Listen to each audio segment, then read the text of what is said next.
Hi friends, ഏവർക്കും നമ്മുടെ ചാനലിലേക്ക് സ്വാഗതം. ഞാനിന്ന് പറയാൻ പോകുന്ന വിഷയം, ബിഗ് ബോസ് എല്ലാ മത്സരാർത്ഥികളെയും ഫൈനലിലേക്ക് വിളിച്ചിട്ടുണ്ട്. രണ്ടുപേരെ മാത്രം വിളിച്ചില്ല. അതാരൊക്കെയാണ്? ഒരാള് നമ്മുടെ റോക്കിയാണ്. അത് നമുക്കറിയാം, ഞാൻ പറയേണ്ട ആവശ്യമില്ല.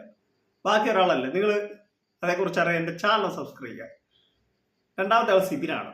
എന്തുകൊണ്ട് ബിഗ് ബോസ് സിബിനെ വിളിച്ചില്ല?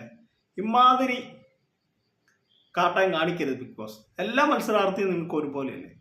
സിബിനെ നിങ്ങൾ തന്നെയാണ് അവിടെ നിന്ന് പുറത്താക്കിയത്. പക്ഷെ എന്തുകൊണ്ട് സിബിനെ നിങ്ങൾ തിരിച്ചു വിളിച്ചില്ല? അതായത് സിബിൻ എന്തെങ്കിലും തെറ്റ് ചെയ്തിട്ടാണ്? റോക്കിയൊക്കെ പിന്നെ അവിടെ ഫൈറ്റ് നടന്ന് സിജോനെ അടിച്ചിട്ടാ പോയെന്ന് ഓർക്കാം. എന്തുകൊണ്ട് സിബിനെ വിളിച്ചത്? നിങ്ങൾ പറയുന്നുണ്ട് എല്ലാ മത്സരാർത്ഥിയും ഒരുപോലെയാണ്, ബിഗ് ബോസിന്റെ ഇതിൽ പറയുന്നുണ്ട്, ലാലേട്ടൻ പറയുന്നുണ്ട്. എന്നിട്ട് നിങ്ങൾ എന്താ ഇങ്ങനെ കാണിച്ചത്? ബാക്കിയുള്ള എല്ലാവരും വിളിച്ചു. അത് മോശമായ കാര്യമല്ലേ ബിഗ് ബോസ് ആയ? അല്ല, നിങ്ങൾ തന്നെ പറ. പുള്ളിയും ഒരാഴ്ച ബിഗ് ബോസിൽ വന്നൊരു മത്സരാർത്ഥിയാണ്. ബാക്കിയുള്ള എല്ലാ മത്സരാർത്ഥികളെയും വിളിച്ച കൂട്ടത്തിൽ അദ്ദേഹത്തെ കൂടെ വിളിക്കണമായിരുന്നു.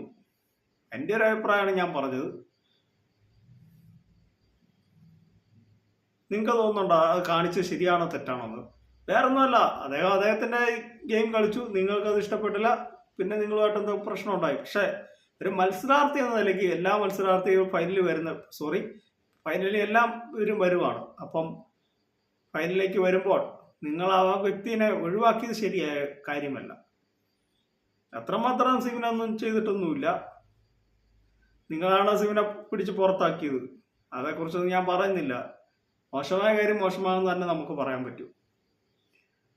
അപ്പൊ ബിഗ് ബോസെ എല്ലാവരും ഒരുപോലെ കാണുക. ഇനി ഇതുപോലെ ഇമാതിരി കാട്ടാൻ കാണിക്കരുത്. എല്ലാവരും ഒരുപോലെ കാണും. വെറുതെ എന്തിനാണ് സിബിനെ മാത്രം ഒഴിച്ചു മാറ്റി നിർത്തുന്നത്? അതാ എന്താ തെറ്റ് ചെയ്തത്? അപ്പൊ എന്റെ കൊച്ചു വീഡിയോയുടെ അവസാനിക്കണം. നിങ്ങൾക്ക് ഇഷ്ടമായെങ്കിൽ വീഡിയോ ലൈക്ക് ചെയ്യുക, ഷെയർ ചെയ്യുക, നമ്മുടെ ചാനലിലൂടെ subscribe. Thank you, bye bye.